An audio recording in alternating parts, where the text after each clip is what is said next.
Know some Yiddish slang like schwanz or schmuck or pizzle? Could call it anything you want, and you call it wang. Wang outlandish, wang. Wang nuts, as it were. Still, it ain't much to write about. Say it enough, words sound loose, it charm fast as anything. For fact, it already has. I don't want to write about my wang, I said. I never even think about it. Never even think about he wang, he tells me. No, you're lying.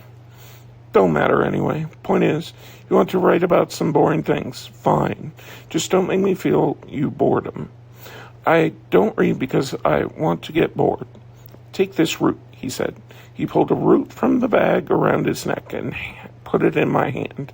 I put it in my mouth. It tasted like chalk and mushroom. Flowers banged my rolled-up chapter on his knee. That was harsh of me, he said. It all boring, actually. It was harsh of me, but you just gotta see that what's not worth keeping and wipe it out.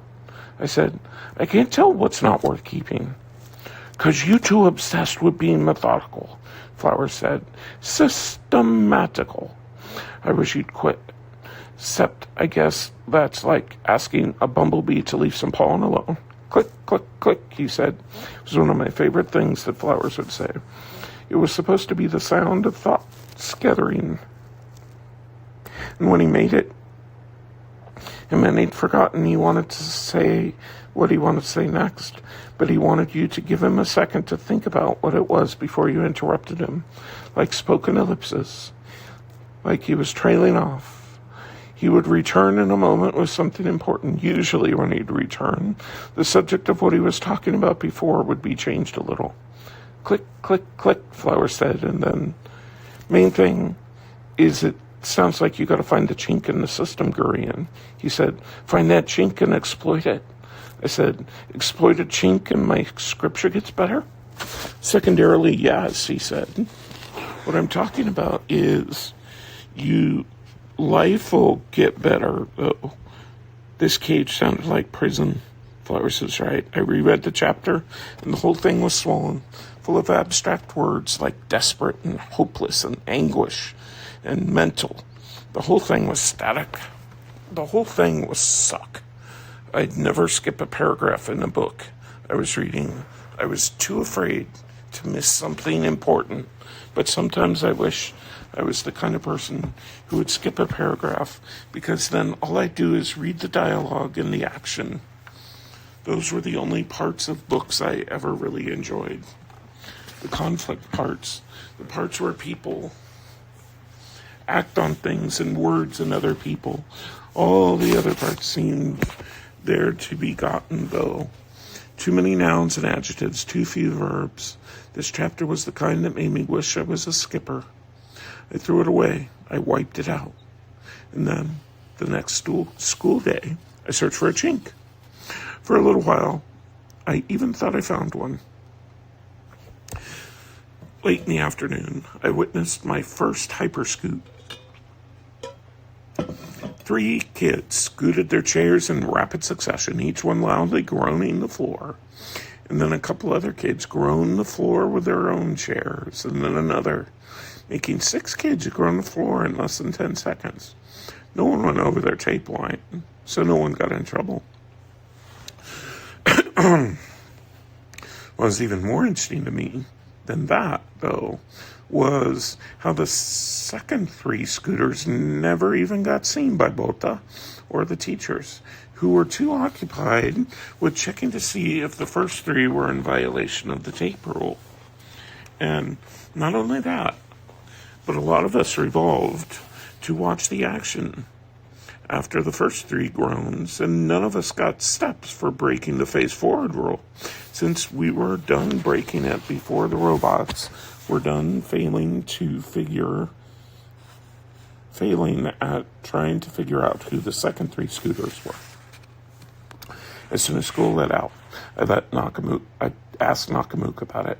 We were sitting in prop thrones on the stage in the cafeteria, waiting for the detention monitor to arrive. Nakamuk said, I've been in the cage 2 years and seen maybe 9 or 10 hyperscoots. So they happen once or twice a quarter, I said. 9 or 10 divided by 8 is somewhere between 1 and 2, said Nakamuk, meaning yes, once or twice a quarter on average, but I'm not very interested in this subject. He was using a house key to scrape the gold paint off a dog's head on the arm of his throne. I said, why don't people hyperscoot more often? It's so simple. Nakamuk said, it's not like anyone does it on purpose. But why not? I said. What do you mean? He said, it's an accidental thing. A few spazzes groaned their chairs at the same time by accident. That's why it's called a hyperscoot, because it's hyper. Hyper's never on purpose. If it was on purpose, it would be called a super scoot or something. Riot scoot. He blew his pile of scraped paint off the dog head and walked away from me. I disagreed with Nakamuk about being H. I believe you could be H on purpose, or at least use your H with purpose. But I figured that with the potential purposefulness of H was beside the point. I figured that Nakamuk had simplified a good explanation, that he knew some complicated set of reasons why hyperscoot couldn't happen more often, but didn't want to talk about them, because for some reason they made him touchy. Even though we blanked hallway bulbs together a few days ago, even though I'd drawn on his head and he'd gone to my house for dinner once, I hadn't yet given him a copy of Opan with all the Israelite parts cut out. So I thought it was fair of him not to want to talk about touchy stuff. And I didn't want him to get upset, so I dropped the conversation and gave up on hyperscoot. That afternoon, when I got to the frontier, I told Flowers I couldn't find the chink. He said I shouldn't be a quitter and told me I should look where I usually didn't look. The next day, I revolved my head a conspicuous number of times to look behind me. This broke the fast face-forward rule, but Bolta was spaced out and didn't see, and neither did the teachers at the cluster who were busy grading papers. Across the room directly behind me was Nakamuk. Jellies and Mukas's carols were along the same wall. The problem was that all their backs were to me. Everyone's back was to everyone else because of how the carols were arranged to face the walls. Still, I stared at Nakamuk's back for no less than 2 minutes, and none of the robots noticed.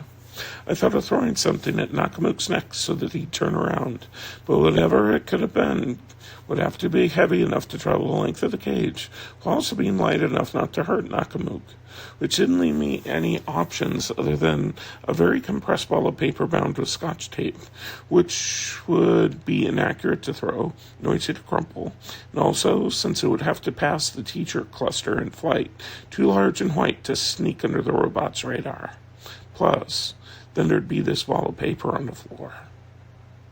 Having thought for the second time in 2 days that I'd found a chink, and then for the second time in 2 days finding that I hadn't, started getting angry that I ever looked, and angrier still that I'd ever had to look. My friends were sitting just yards away, but I couldn't communicate with any of them openly.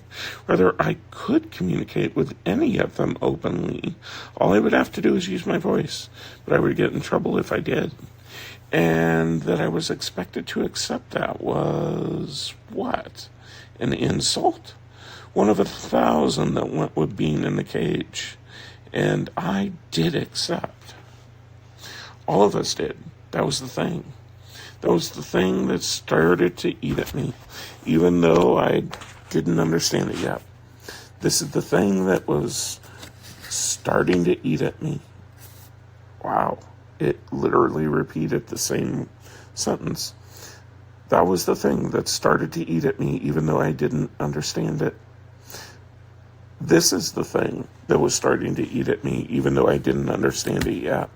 In trying to find a chink with which to gain the cage, I, like the rest of them, was playing along with the cage, accepting the insult, accepting in action or like thereof, if not in thought, that the cage possessed the authority to lay down rules. Meaning, even when the actions that would get us in trouble were good human actions, such as talking to friends, making eye contact, searching out something other than solitude and blankness, we did our best to stay out of trouble. And why? For what? They didn't teach. They didn't even teach. If someone were teaching, it might have been different. If you had to be quiet so as not to interfere with the teacher's lesson, that, although stifling and totally unlike the way I'd been schooled at Schechter and Northside, would at least have made a little sense. But quiet at all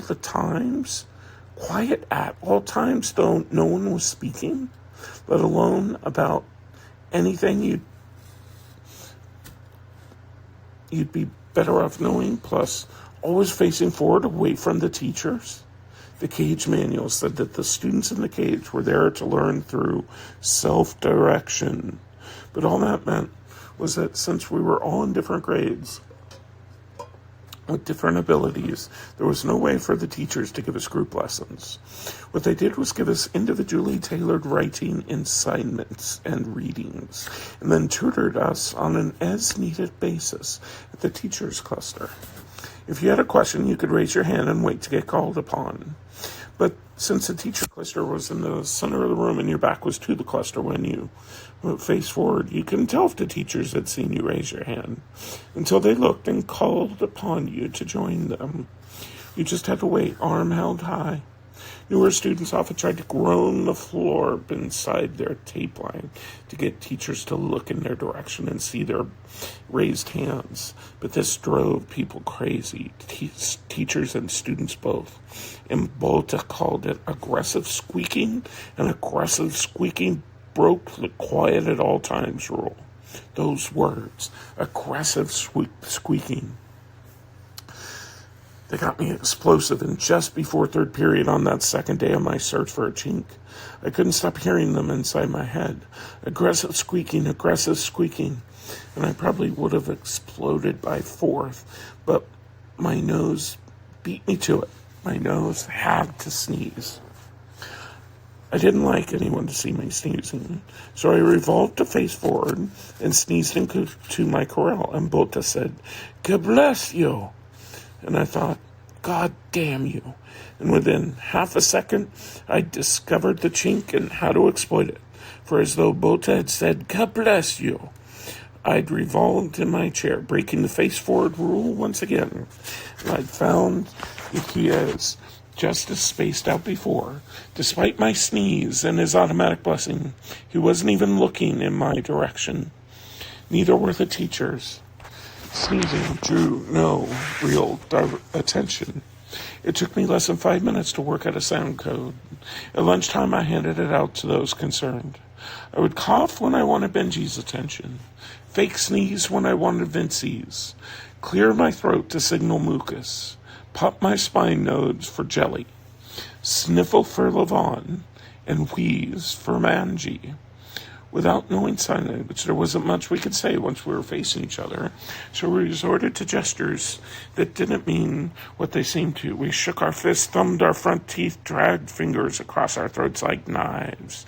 Yet performing these gestures, at least for a while, felt like a victory over the arrangement.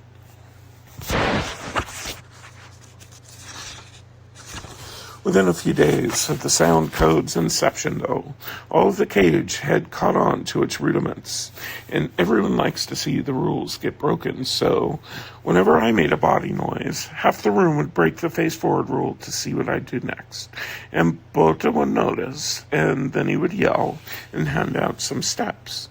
Soon enough, he figured out what I was doing, or at least he figured out when I made a body noise, people got disarranged, and after that I couldn't even tongue click or sigh in awe of a Philip Roth paragraph without getting shut down in booming Australian.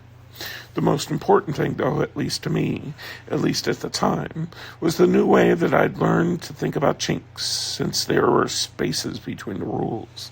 The more rules there were in an arrangement, the more chinks. Once the robots found out that a chink was being exploited, they'd create a new rule to fill the space between the two rules. containing the chink, and the new rule never filled the space completely.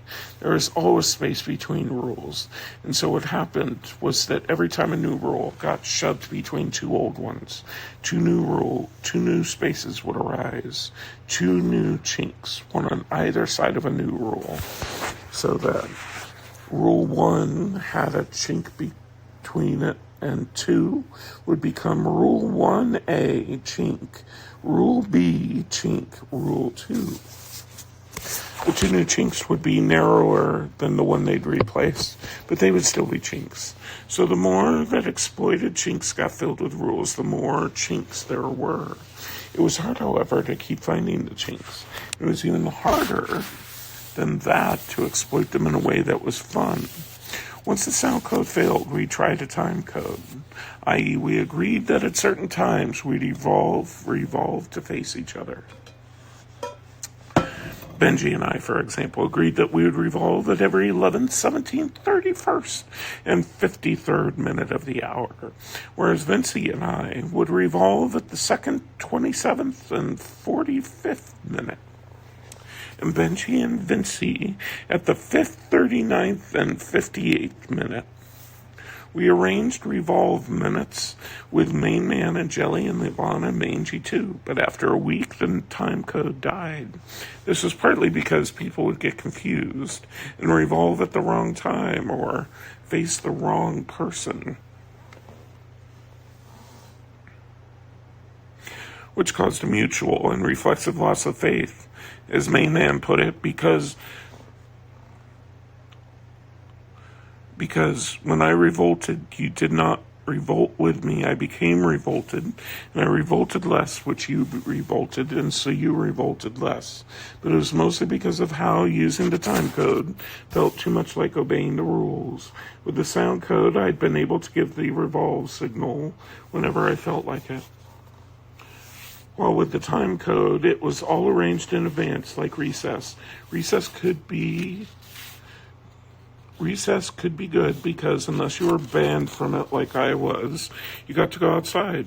But at the same time, you only got to go outside with the arrangement let you go outside at recess. It is true we picked the minutes for the time code ourselves, but because they had to be decided on in advance, it was never as fun as it should have been. It was just another arrangement, like recess. A day or two after the time code disappeared, we replaced it with a random 3 code. Whenever 3 events of a certain type occurred, 2 of us would be signaled to act. Mine and Vinci's event was rising. Every third time someone rose from their chair, like to go to the bathroom or the nurse or the teacher cluster. Vinci and I would revolve and gesticulate, because the frequency of the 3-part signals varied unpredictably. Using the random 3 code was a little bit more fun than using the time code, but our revolving still depended on decisions we'd made in advance. We chose which events would elicit our responses. So there was no spontaneity, as there had been with the sound code as well.